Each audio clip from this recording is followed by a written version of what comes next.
안녕하십니까. 임원주 목사입니다. 성경, 교회를 말한다. 성경이 말하는 교회. 성경이 교회에 대하여 말하는 것이 아니라 성경이 교회를 어떻게 말하는지라고 하는 이 문제의식을 가지고, 주제의식을 가지고 전체 컨셉을 이끌어 나가는 일련의 동영상을 제작하기로 했습니다.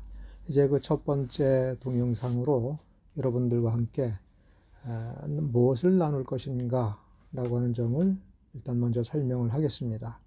지금 21세기 한국교회는 심각한 위기에 당면해 있습니다. 비대면 예배, 즉 대면 예배를 드릴 수 없다라고 하는 것, 그 문제뿐만 아니라 과연 교회는 무엇인가? 과연 교회는 우리에게 무엇인가? 그리고 앞으로 교회는 무엇이 되어야 하는 것인가? 이런 점에서 깊은 반성과 새로운 어떤 형태, 과연 무엇이 성경적인 교회인가에 대해서 고민하지 아니할 수가 없는 시점이 되었습니다. 저는 임원주 목사입니다. 기독교 한국 침례회 강서지방의 진리교회의 설교 담당 협동 목사였습니다.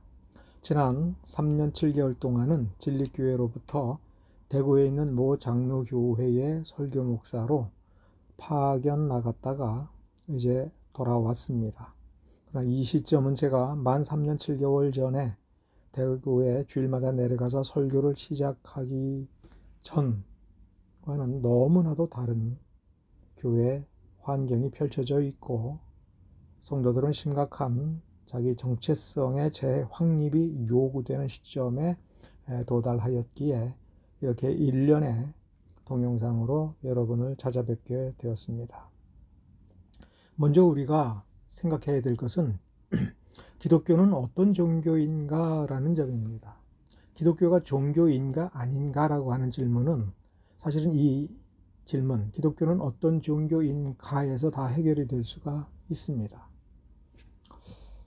그리고 기독교가 어떤 의미에서 참된 종교인가, 성경적 종교인가 라고 하는 것을 또한 신학적일 뿐만 아니라 우리의 역사 경험적으로도 분명히 확인하여 기독교다운 정체성을 분명히 인식하고 분별할 수 있는 그런 경지가 우리 모두에게 필요하게 되었습니다.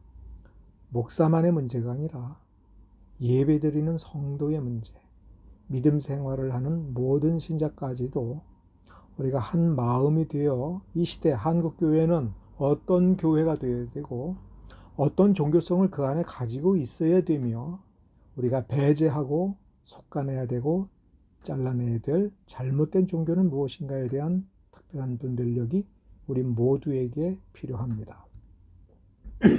먼저 정의를 한번 생각해 보겠습니다.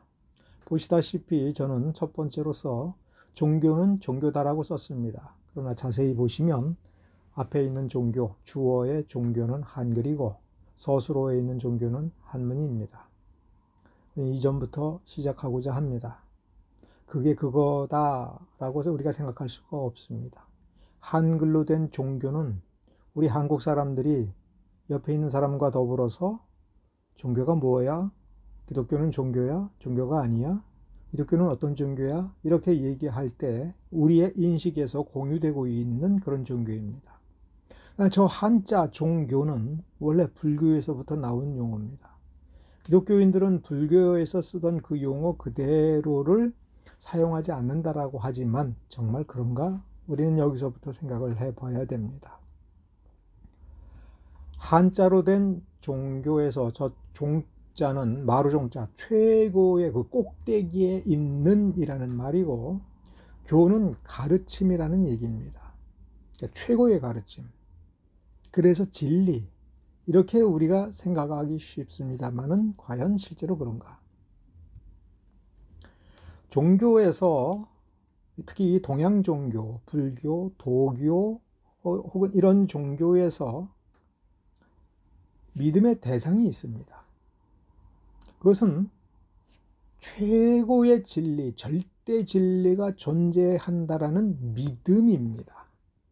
그리고 그 진리는 누구도 알 수가 없는데 간혹 인류의 스승, 민족의 스승, 수백 년에 한 명 나오는 그 스승이라고 할 만한 그는 그 진리를 깨달은 자입니다. 그래서 깨닫지 못한 사람들에게 자기가 깨달은 것을 말해 주는데 그 깨달음을 표현하고 그래서 기록으로 남기게 되면 그게 진리다. 그게 종교다라는 겁니다. 여기에서 믿음을 전제하고 있습니다. 최고 유일한 진리가 있을 것이다. 그 진리에 도달하는 길은 있을 것이다. 그리고 저 사람이 진리에 대해서 말하는데 저건 진짜 진리를 깨달을 것이다 라고 하는 그런 믿음이 있습니다. 심지어 최근에 와서는, 아니 이미 수백 년 동안 그렇게 믿으면 그렇게 될 거다라고 하는 그것도 믿음이라는 생각을 가지고 있습니다. 자, 이러한 지금 언급한 이러한 믿음이 진짜 기독교에서 말하는 믿음인가? 기독교는 이 불교나 도교나 그 밖에 이방 종교에서 이야기하는 것처럼 진리가 있을 것이다, 확실히 있을 것이다라는 믿음이 기독교의 믿음인가? 그리고 그 깨달은 자가 남겨서 이제 후세에 다른 사람들에게 가르치고자 하는 그것이 경전이다. 이게 기독교의 경전이냐? 성경 할 때 그 전, 그 경전, 거룩한 경전. 그것인가? 우리가 만일 그렇게 생각하고 있다면 그 전부터 반성을 해야 되는 것입니다. 근데 이렇게 종교를 불교나 도교식으로 정의를 하게 될 때 다음과 같은 사실을 간과하게 된다는 것을 제가 앞에서 설명한 것에서 눈치챌 수 있을 것입니다. 진리의 실체성, 이걸 객관적으로 확인했느냐 이거예요. 아니 객관적으로 누구나 모든 사람이 확인하지 못하더라도 정말 실제로 그 진리가 있어서 그 어떤 탁월한 사람이 그 진리를 깨달았고 그거를 이제 말로 표현함으로써 사람들에게 진리를 구체적으로 경험하게 해줄 수 있느냐라고 할 때 그 탁월한 사람이 깨달은 그 진리는 실체적 진리냐라고 하는 점 아무도 모르는 거죠. 있을 거라고 믿는 거고 그리고 그가 깨달았을 것이다라고 믿는 것이고 그 말을 들어보니 그럴듯하다라고 믿는 것이죠. 결국 실체성, 객관성에서 그 진리는 주관성으로 넘어가고 있는 겁니다. 두 번째, 경전의 불변성. 그 깨달은 자가 한번 그 깨달았으면 분명히 진리를 깨달은 것인데 그것은 완전하지가 못하다라고 하는 점을 생각을 해보면 왜? 인간이니까. 그는 완전한 신의 경지에 도달해서 깨달은 게 아니에요. 우리가 다시 생각을 해보면 불교 같은 경우에 진리를 완벽하게 깨달은 뒤에 설명하겠다가 아니라 진리가 있다는 것을 안 거예요. 진리를 보았다예요. 보았다예요. 그리고 그것에 대해서 이제 설명을 하면 그것은 진리 그 자체가 아니라 진리에 대한 설명이 됩니다. 그래서 그것을 모아놓으면 후대의 다른 사람들이 계속해서 거기에 대해서 이 경전에 첨가하고 늘려나가게 되는 거예요. 그래서 어떻게 돼요? 불교 8만 대장경, 경전이 8만 개가 돼요. 뭘 공부를 합니까? 아무거나. 그래서 심지어 경전 자체가 그렇게 중요하지 않다라고 하는 생각으로 빠져들게 됩니다. 왜? 그건 저 사람이 깨달은 거예요. 그럼 나도 깨달을 수 있다라고 하는 것이 무수히 반복적으로 강조가 되고 있습니다. 석가모니도 그런 식으로 얘기를 했고 다른 모든 사람들이 얘기합니다. 진리는 네가 깨달아야 되는 거야. 내가 깨닫는 거야. 그리고 그가 기록에 남긴 건 완전하지가 않아. 변하는 거야. 그러니까 종교를 마루종자, 가르칠 교자, 교훈의 교자 이런 식으로 해서 종교 한자로 쓰게 되고 거기에 대해서 우리가 일반적으로 가지고 있는 관념을 대입해버리면 진리의 실체성이라고 하는 것에 대해서 의문을 가지거나 부정하는 입장, 경전의 불변성, 고정불변이라고 하는 그 관념에 의문을 제기하거나 그냥 넘어가 버립니다. 그런 게 어딨어? 이런 식의 생각을 가지게 됩니다. 그럼으로써 당연히 그 반작용으로서 전제하게 되는 건 뭐냐면 진리는 가변성, 변화되는 거다. 경전도 변화되는 거다. 이런 생각을 갖게 됩니다. 근데 생각을 해보면 아무도 진리를 제대로 파악하는 사람, 완벽하게 파악한 사람은 사실은 없었어요. 동양적 종교에서 이게 진리다라고 본인이 얘기를 했는데 그가 혹은 어떤 누가 진리를 제시하여 그 깨달은 자가 설명한 것과 그 진리를 맞춰본 적은 없거든요. 그러니까 끊임없이 똑똑하다는 사람들의 어떤 생각을 받아들이면서 진리에 대해서 생각하니까 진리는 변할 수 있는 거야. 그러면 깨달은 사람도 여럿이 되고 계속해서 수백 년에 한 명씩 나타나니까 경전도 바뀌는 거야. 라는 식의 생각을 갖게 됩니다. 이게 성경으로 들어오게 돼서 성경을 이런 식으로 보게 되면 성경도 누군가가 기록한 것이야. 모세로부터 시작해서 예수님 시대에 이르기까지 1600년에 걸쳐서 계속 개정 증보가 된 것이야. 왜 우리가 2000년 전에 최종적으로 마감된 그 성경에 매달려야 되지? 라고 하면서 의문을 제기하고, 그러면서 심지어 성경은 이미 오래전에 기록된 2000년 전의 폐물이고 이 시대에 살아계신 그 하나님이 우리에게 새롭게 계시를 주고 새롭게 사도를 일으키고 새롭게 선지자를 일으켜서 이 시대에 맞는 업그레이드된 가르침을 하나님이 주시는데 그거를 깨달은 사람이 우리의 지도자야. 이런 식으로 생각하고 또 그렇게 생각하니까 다른 사람의 어떤 영적 경험은 무시해버리고 책은 무시해버리고 내가 깨닫는 것이 최고다라는 식에 빠져들게 됩니다. 그러면서 흔히 이렇게 얘기합니다. 아니 성경은 이렇게 짧은데 왜 주석책이 1000페이지가 넘어야 돼? 이거는 잘못된 거야. 어떻게 원본보다도 더 두꺼워? 이렇게 이제 생각을 합니다. 근데 이게 타당하게 느껴지는 건 뭐냐면 바로 이 종교에 대한 이런 관념이 아닌가 우리가 반성을 해볼 필요가 있습니다. 따라서 정리를 해보면 동양적 영향을 받아서 진리에 대해서 종교에 대해서 생각을 하면 기본 전제가 이렇게 명제로 정리될 수가 있습니다. 존재하는 모든 것은 변한다. 그러면 성경도 존재이기 때문에 변화될 수가 있는 것이고 성경에서 말하는 하나님도 존재이기 때문에 하나님도 바뀐다. 이렇게 얘기하는 사람이 헤겔이에요. 그리고 헤겔에게 그러한 모티브를 제공하고 원리를 제공한 사람이 칸트입니다. 서양에서도 그래요.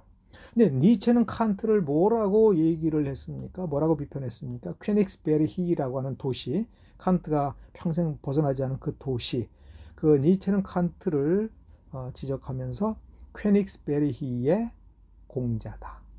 그게 무슨 소리입니까? 중국 사상을 받아들여서 그런 변증법적인 이야기를 하고 있다라고 하는 비판이라고 하는 것이 최근의 연구 논문에서도 증명되고 있습니다. 존재하는 모든 것은 바뀌니까 바뀌지 않는 실체란 결단코 존재하지 않으므로 바뀌지 않은 영원 불변한 실체적인 그 어떤 것이 있다라고 얘기하는 사람은 틀렸다라고 하는 것을 마음속에 전제를 하게 됩니다. 그러면 존재하는 모든 것은 바뀐다. 바뀌지 않는 실체란 결코 존재하지 않는다. 그렇다면 당연히 그 다음에 수립이 되는 명제는 전제하게 되는 부당하게 전제하게 되는 것은 영원한 것은 없다. 다 소멸된다. 그래서 헤겔도 영원 불변한 것은 없다는 식의 세계관을 제시를 했죠. 따라서 불변적 진리라는 것은 없다. 이런 식의 명제를 갖게 됩니다. 존재하는 모든 것은 변한다. 바뀌지 않는 실체란 결단코 존재하지 않는다. 영원한 것은 없다. 불변적 진리란 것은 없다. 자, 이것을 우리 불교의 경우를 예를 들어서 한번 간단히 생각해 봅시다. 간단히 생각하는 겁니다. 우리는 서유기라는 이야기를 어렸을 때부터 만화책으로도 보고 수없이 반복해서 영화로도 봅니다. 서유기의 그 손오공이라고 하는 존재는 공상적인 상상적인 등장인물인데 사실 여기에 도교가 들어가 있습니다. 이건 제가 다음 시간에 설명을 해드릴 테고, 중요한 것은 우리가 거기에 핵심 인물인 삼장법사, 서유기의 그 중심적인 인물인 삼장법사 현장입니다. 그 실존 인물입니다. AD 7세기에 살았던 아주 유명하고 전설적인 인물이죠. 이 사람은 언어 천재입니다. 그래서 일찍이 출가하여 불교를 익히고 경전을 익혔습니다. 그래서 삼장법사라고 하는 칭호를 받습니다. 삼장이라고 하는 것은 간단히 얘기하면 당시에 존재하는 불경 전체를 완벽하게 글씨 하나, 토시 하나 틀리지 않고 완벽하게 외워서 말을 하고 쓸 수 있는 인물이라는 겁니다. 다시 말하면 이때까지만 해도 기록된 경전이 중요한 것이 아니라 고대로부터 전승되어 온 불경이라고 하는 그 내용을 완벽하게 외우는 그 사람의 그것이 중요하고, 그렇게 외운 그 사람이 속에서부터 지적으로 그 다음에 뭔가 이 심령적으로 깨우쳐서 말하는 그게 진짜 종교라는 거예요. 그러니까 종교는 그 사람에게서 나오는 거지, 문자로 기록된 그것은 보는 사람마다 다르게 보기 때문에 별 의미가 없다라는 것입니다. 그래서 서유기라고 하는 그 이야기의 그 중요한 모티브가 뭐냐면, 이 삼장법사 현장이 중국에서, 지금의 중국 북부에서 저 인도로 걸어서 가는 겁니다. 근데 돌이켜 생각을 해보면 왜 갑니까? 불경을 가질러. 근데 여기서 묘한 패러독스가 있죠. 그 패러독스가 뭡니까? 불경을 다 외웠는데 왜 불경을 가질러 가요? 이상한 겁니다. 그래서 이게 지금 위키백과에서 제가 찾아서 그거를 인용을 해놨는데, 그 얘기는 이거 속일 수가 없는 거죠. 다 공개된 내용입니다. 근데 보십시오.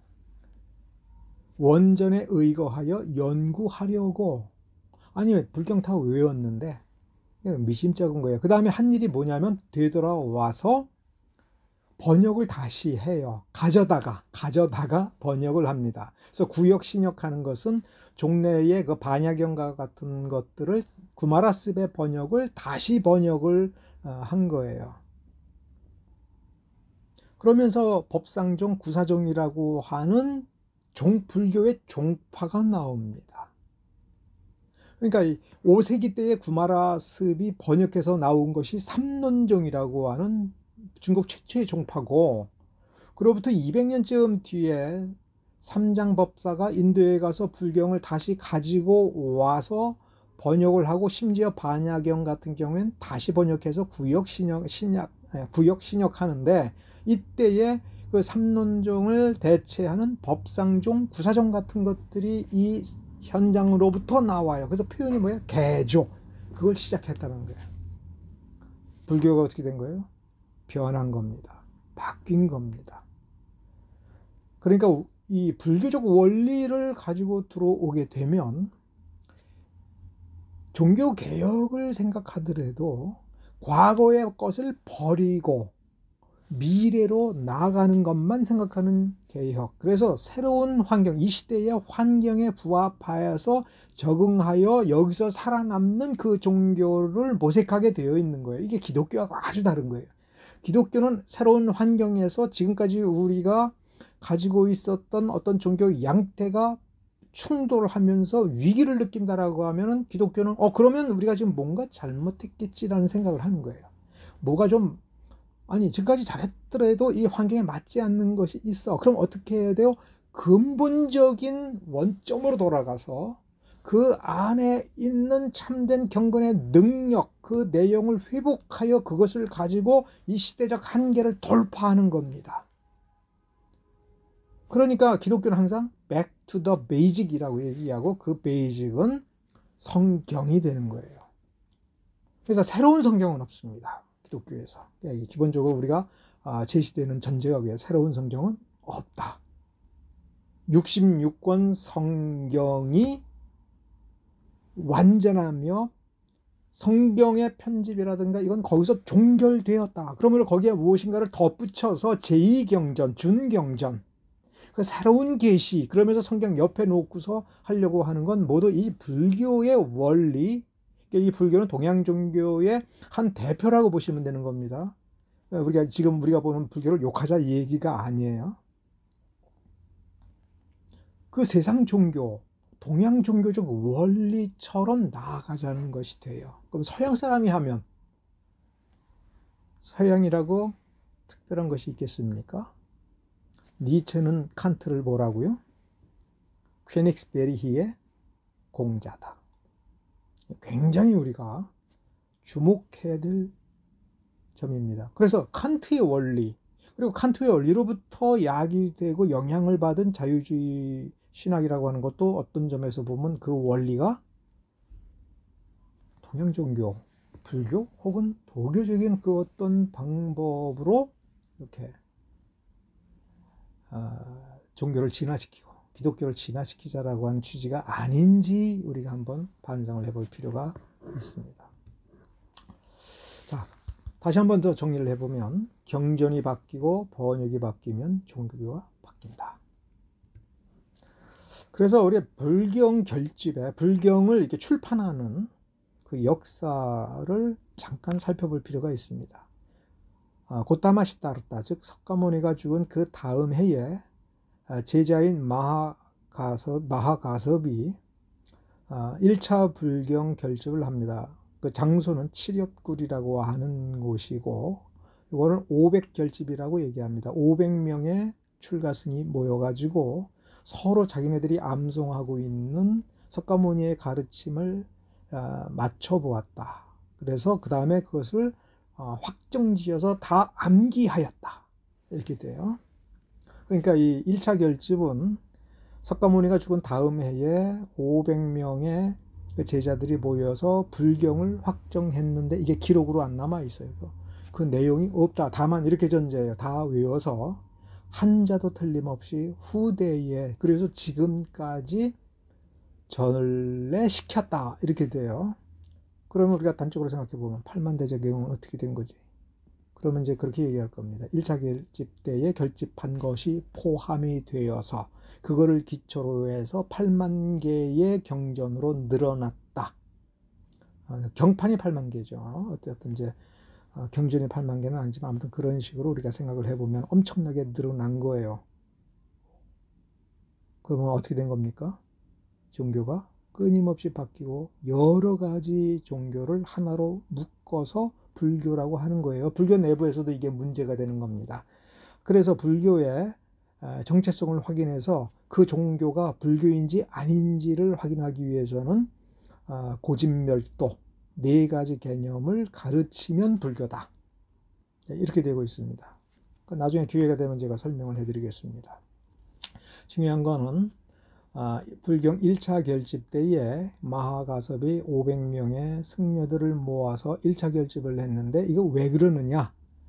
석가모니가 살아있을 때에도 온갖 이설이 난무했고 석가모니의 가르침에 대해서도 각종 잡설들이 많이 붙고 회자가 되어서 위기감을 느꼈는데 근데 문제는 석가모니가 살았을 때는 그걸 다 설명하면서 그거 아니야. 난 그렇게 안 가르쳤어. 너 틀렸어. 이렇게 말을 해줄 수 있지만 석가모니가 완전히 죽어서 완전히 열반에 들어갔다라고 했을 때 이젠 더 이상 함께 존재하지 않는데 함께 할 수 없는데 온갖 잡설로 떠들고 또 제자들도 잘못 나가면 어떻게 할 거냐라고 하니까 그럼 불경 결집을 해서 요것이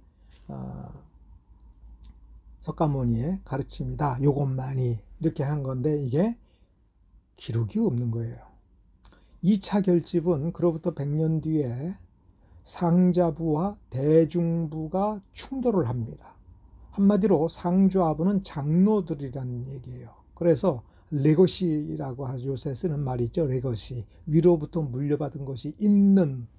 그래서 그것을 고수하는, 따라서 당연히 나이 많은 그 석가모니의 그 나이 많은 제자들을 중심으로 하여 옛 전통을 그대로 계승하자라고 하는, 이게 상좌부고, 현실에 맞춰야 된다라고 하는 주장이 부딪힌 겁니다. 근데 상좌부가 볼 때 이 대중부는 신두교로 돌아가자, 석가모니가 반대한 그 종교성이라고 하는 그 부분을 취하자. 그래서 우리 다시 신두교처럼 가자. 그럼 상자부가 볼 때 뭐하러 그러면은 불교 개혁을 했는가? 그냥 신두교에 그대로 있지. 그러면서 스승님은 그렇게 안 가르쳤다라고 장로 중에 장로가 딱 선언을 하니까 대중부는 이제 패배한 거죠. 약 1만 명 정도의 이 대중부 승려들이, 그래서 인도 북부를 버리고 떠나서, 불교 발상지를 버리고 떠나서 남쪽으로 내려갑니다. 그러다가 몇백 년 뒤에 다시 북상하면서 이들이 대승불교를 만드는 매우 중요한 축이 됩니다. 대중부, 대승불교, 대중불교. 그러니까 비슷하다 이렇게 생각하시면 됩니다. 근데 여기서 상좌부에서 700결집을 했을 때도 다 외워버리고, 이 700결집은 700명의 상자부 소속의 승려들이 모여서 불경을 결집했는데 이게 다 구술로 한 거예요. 서로 말을 맞춰봤다는 겁니다. 이것도 기록이 안 남습니다. 그로부터 다시 100년 뒤에 이번에는 마우리아 왕조의 아쇼카 왕이 인도 북부와 중부까지로 해서 거의 대부분의 실질적인 통일을 해서 오늘날 인도의 국가 영토하고 엇비슷한 통일 대업을 이룬 사람이 아쇼카입니다. 전쟁으로 이루었겠죠. 근데 어느 정도 통일을 하고 나서 생각을 해보니까 전쟁이 환멸스럽다 이렇게 느껴서 이제 평화 지향주의적으로 바뀌었다라고 하면서 불교를 탁 집어서 국가 종교로 만들면서 전체의 사상 통일을 하려고 한 것이 아쇼카입니다. 그래서 아쇼카가 불교를 굉장히 후원해서 엄청난 규모의 불교 사원들이 만들어집니다. 근데 그 아쇼카가 불경 결집을 해요. 근데 그 불경을 결집을 한 뒤에 역시 다 외우는 거예요. 그것을 잘 외운 한 사람인 자기 아들 마힌다라고 하는 자기 아들을 그 딸과 함께 실론 섬에, 지금의 스리랑카로 보내서 불교를 전하게 합니다. 그로부터 다시 200년이 지난 BC 1세기쯤에 불교가 위기를 겪자 이 불교를 보존해야 된다라고 하는 사람들이 자기네들이 외우고 있는 불경을 야자수 나무 위, 폐엽, 나무 잎 위에다가 특별한 방법으로 글씨를 써서 보존해야겠다라고 결정을 합니다. 그래서 만들어진 게 폐엽경입니다. 그래서 그 위에 쓰여진 글자가 빨리어로 되어 있습니다. 아까 삼장법사가 빨리어로 된 경전을 연구하러 가야겠다라고 했죠. 네, 삼장법사가 7세기 때 사람입니다. 근데 그 빨리경이 원래 BC 1세기에 실론 사람들이 야자수 나무 잎 위에 글자를 써서 보존한 것인데 세월이 흘러가면서 인도 본토에서 불교가 없어져 버렸어요. 불교가 없어지니까 외웠던 모든 불경도 다 기억과 함께 사라져 버리는 거죠. 그래서 AD 5세기경에 그 인도에 그래도 탁월한 천재적인 승려가 이 실론으로 건너와서 이 폐엽경을 공부하고 이걸 쉽게 말하면 필사를 해서 가지고 갔다라고 보면 됩니다. 가지고 가서 이제 불교가 다시 시작이 돼요. AD 5세기경에. 그럼 AD 7세기경에 나란다 사원으로 현장에 가서 구한 경전이라고 하면은 이 BC 1세기에 이 경전이 되겠죠. 빨리 경전이. 근데 현장이 빨리경 경전과 또 산스크리트어 경전이라고 얘기를 하는데 그거는 불경 4차 결집 BC 2세기 무렵에 쿠산 왕조의 카니슈카 왕이 또 등장해서 불경 결집을 합니다. 이 쿠산 왕조는 인도 왕조가 아니고 인도 서북방에서부터 지금의 그 간다라, 간다라라고 하는 것, 그리고 지금의 아프가니스탄 쪽, 그쪽에 그 히말라야 산 비탈에서 쭉 내려오는 길이죠. 그 사이즈는 한반도의 몇 배가 된답니다. 실제 면적은. 근데 거기를 장악한 쿠산 왕조가 거기서부터 그 인도 쪽으로 들어와서 인도 동북쪽에 겐지스강 일대를 정복했습니다. 그러면서 자기가 정복한 여러 그 민족들과 그 왕국들을 하나로 묶기 위해서 또 불교를 국가 종교로 밉니다.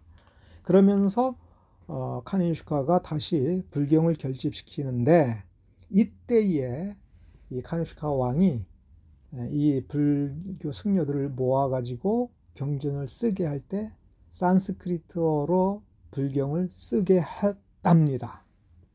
왜 이렇게 말하는가 좀 설명을 드릴게요. 먼저 무슨 말을 제가 드려야 되냐면, 산스크리트어가 어디 언어냐 이거예요. 뭐 인도 언어 이렇게 얘기하는데, 그거는 우리가 막연히 인도 이렇게 생각을 하기 때문에 그렇습니다. 근데 종교라는 측면에서 산스크리트어는 보통 BC 5세기, 6세기 무렵에 불교가 나타나면서 신두교가 위협을 당하는 겁니다. 그러니까 인더스강 방면에서 힌두교가, 그러니까 옛날 옛 종교로는 이제 브라만 종교가 뿌리를 내리고 확산되는 과정에 있었고요. 그 동쪽에 있는 겐지스강에서 그 불교가 발상해서 상류로 거슬러 올라가서 인더스강 쪽으로 이렇게 밀고 들어가는 거였어요. 그 형세가. 그러니까 이 위기감을 느끼니까 신두교에서 일단 자기 정체성을 확립을 해야 돼요. 브라만교의 그 경전을 정리를 하고 거기서 법도를 연구해서 법률을 끄집어내서 그 다음에 이걸 생활로 밀고 나가야 돼요. 그러니까 나중에 신두교는 고대 브라만 종교의 어떤 옛 문헌 때문이 아니라 그거를 생활 법전화한 만우 법전에 의하여 힌두교라고 하는 종교가 완전히 인도의 종교가 되는 겁니다. 그 과정에서 브라만 종교를 확립해서 신두교로 나아가기 위한 그 나름대로 자기 내부 개혁에, 반동 종교 개혁에 몸부림으로써 인위적으로 만든 인조어가 산스크리트어입니다. 그래서 이게 BC 2세기, 3세기 무렵에 산스크리트어가 완성이 된다고 해요. 그런데 재밌는 건 불교를 증흥시키겠다는 사람이 불교 원래 석가모니가 마가다 왕국에서 썼다라고 생각을 하는 마가다어나 이 아쇼카 왕이 썼다라고 하는 마우리아 왕조의 빨리어, 이 두 가지 언어가 아닌, 원래 불교 언어가 아닌 산스크리트어로 정리를 했다는 거야. 근데 더 중요한 건 그렇게 해서 결집한 경전을 불탑을 만들어 놓고 그 안에 집어넣고 문을 잠궈 놓고 아무도 못 보게 했고, 그걸 함부로 보는 사람은 사형에 처하겠다라는 또 칙령을 내렸다라고 하는 전설이 있는 겁니다. 물론 그러면은 이 산스크리트어 불경은 어떻게 알려진 거예요? 거기서 결집에 참여했던 사람들을 통해서 전해졌다. 혹은 나중에 뭐 어떻게 전파됐을 거다라는 추론이 가능하지만, 정확하게 산스크리트어 경전이 어떻게 확립이 됐으며 그 내용이 뭔지 아무도 모른다는 겁니다. 자, 그러니까 4차 결집까지 불교에서 인정하고, 그 뒤로는 이제 대장경 편찬인데, 중요한 건 이게 할 때마다 불경이 늘어난다는 겁니다. 그러니까 이 늘어나는 이 네 가지는 불교가 갱신되고 진화하는 단계들이라고 이해하면 됩니다. 세상 종교가 이렇게 되는 거예요.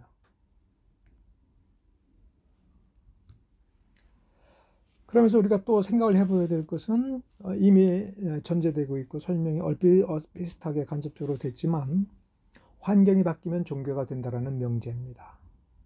환경이 바뀌면 종교가 바뀐다. 그러니까 인도 안에서도 환경이 바뀌면 종교가 바뀌어요. 그러니까 불교가 그렇게 되고, 그런데 인도 내에서는 이 바뀐 환경을 감당하지 못해서 불교가 사라집니다. 사실 삼장법사 현장이 7세기에 인도에 갔을 때에는 이미 생활 종교로서의 불교는 사라졌습니다. 멸절됐죠. 그리고 남은 사람들은 힌두교로 흡수가 됩니다. 그래서 나란다 사원은 한국의 불교도들은 불교 사원으로 알고 있습니다만은 원래가 힌두교 사원입니다. 힌두교 대학이에요. 그러면 굽타 왕조가 세운 거죠. 나란다 사원이 5세기 무렵에 굽타 왕조가 사실상 인도를 통일을 하고 인도 전체의 종교를 자기네들이 밀어버리고 흡수해버린 쿠샨 왕조의 종교를 따라갈 리가 없지 않습니까? 그래서 힌두교를 국가 종교로 밀면서 또 반대로 저 불교를 힌두교 안에 포섭을 해야 쿠샨 왕조 치하에서 수백 년 동안 오랜 세월 동안 불교 문화를 가진 사람들을 성공적으로 힌두교로 끌어들일 수 있겠죠. 그러니까 나란다 사원은 힌두교를 완성시켜 나아가면서 이방 온갖 종교들을 연구하여 어떻게 하면 힌두교에 편입시킬까를 연구한 대학입니다. 이것을 오늘날 불교에서는 스팝이라고 해서 타종교의 좋은 점을 끌어들여서 불교화하는 것이다 라고 하는 그 스팝을 구글에서 찾아보고 위키백과에서 찾아보면 아마 답이 나올 겁니다. 여러분도 다 확인할 거예요. 그런데 이 스팝이라는 것도 원래 불교의 것이 아니라 힌두교 겁니다. 그래서 온갖 종교의 것을 다 끌어들여요. 그래서 우리가 주목해야 할 것은 힌두교 고유의 것, 브라만 종교로부터 해서 그 논리에서는 나올 수 없는 종교적 특성들이 힌두교에 들어간 거예요. 그러면서 다시 또 불교로 들어가고 혹은 불교가 직접 받아들여요.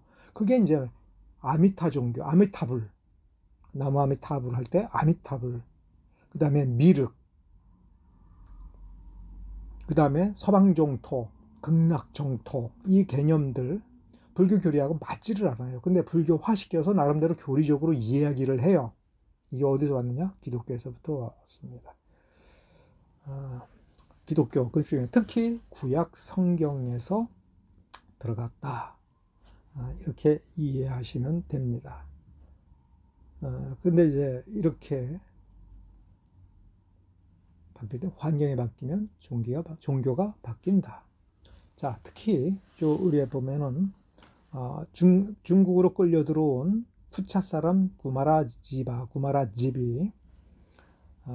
역경 18년 동안에 걸쳐서 불경을 번역하는 사업을 통해서 삼론종을 비롯한 불교 종교가 나와요. 그 전까지를 격의 불교라고 하고 구마라지바서부터 삼론종으로부터 시작해서 우리가 교종이 시작이 됩니다. 그리고 7세기 현장이라고 하는 삼장법사가 인도에서 불경을 가지고 와서 새롭게 번역을 합니다. 그런데 여기에 제가 조금 전에 설명한 것처럼 힌두교가 들어가요. 7세기에 힌두교가 들어가요. 그러니까 이 새로운 불교가 나와버리는 겁니다. 그러면서 중국화가 돼요.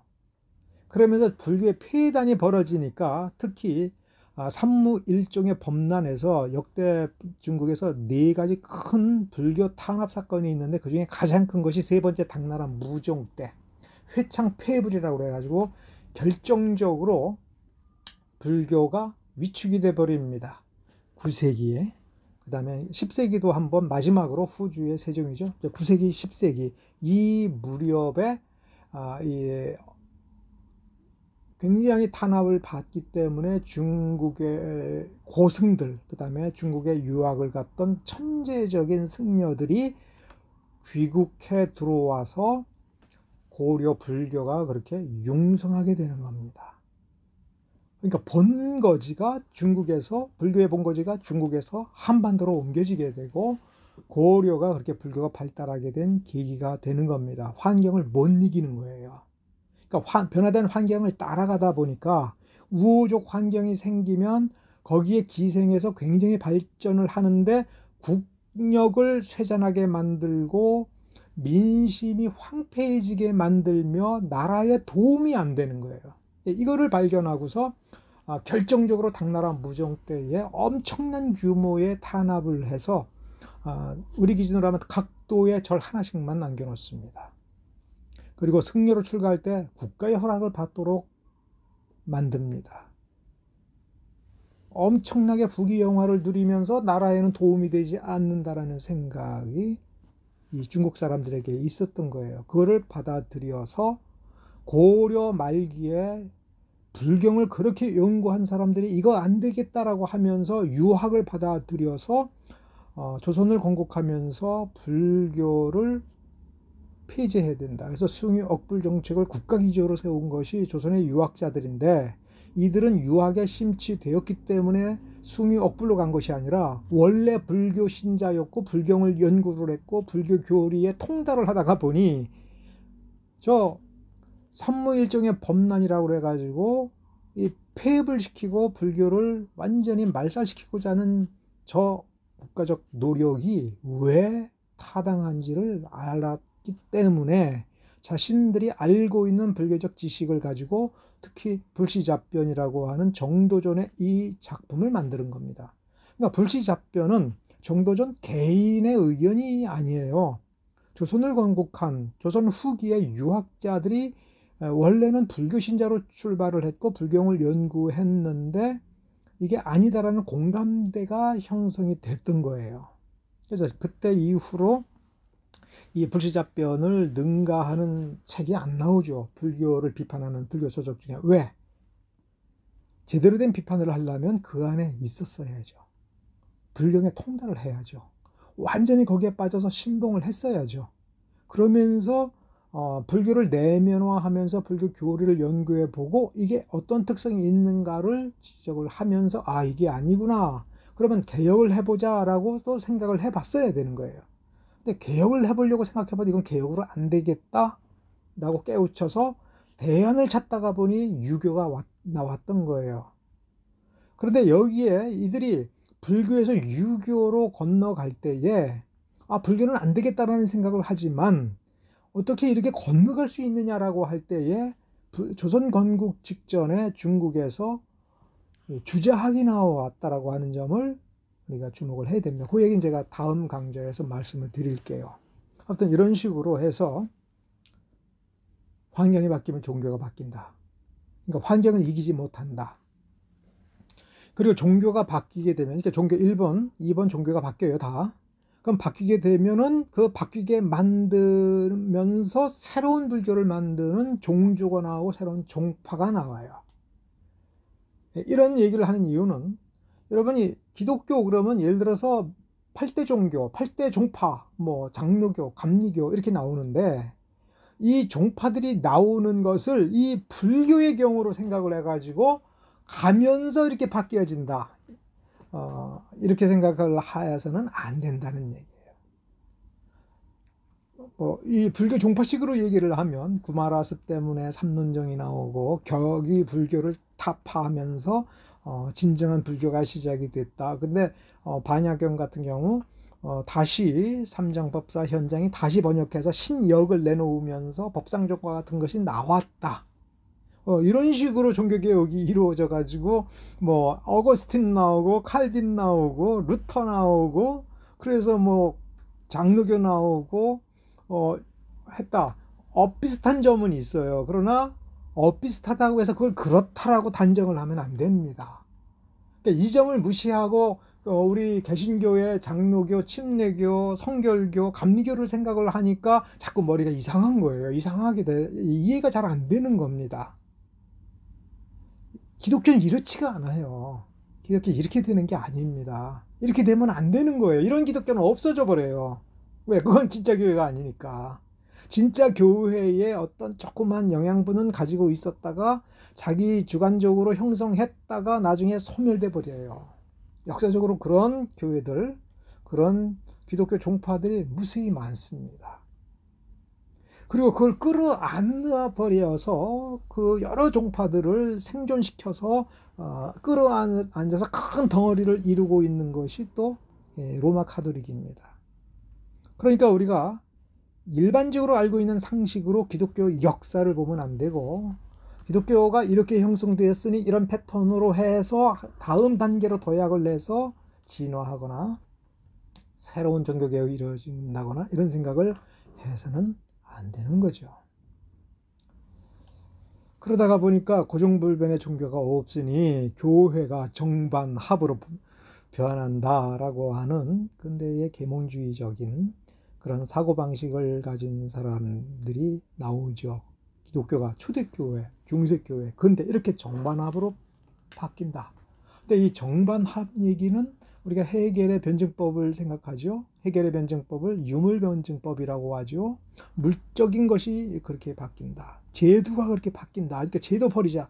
이런 소리가 그래서 나오는 거예요. 그러면 따지고 보면 불교 얘기죠. 그런데 해겔의 유물변증법은 철학사를 공부해 보면 칸트의 관념변증법을 유물로 바꾼 거예요. 그러니까 변증법적 원리는 그 기본 방식은 칸트가 얘기를 한 겁니다. 그러니 서양의 자유주의적인 철학적인 기독교는 이렇게 바뀌는 거니까 이런 식으로 바꿔줘. 그래도 된다라는 얘기가 돼요. 그런 점에서는 절대로 종교개혁이 나오지가 않습니다. 오늘은 여기까지 마치겠습니다. 다음 시간에 뵙겠습니다.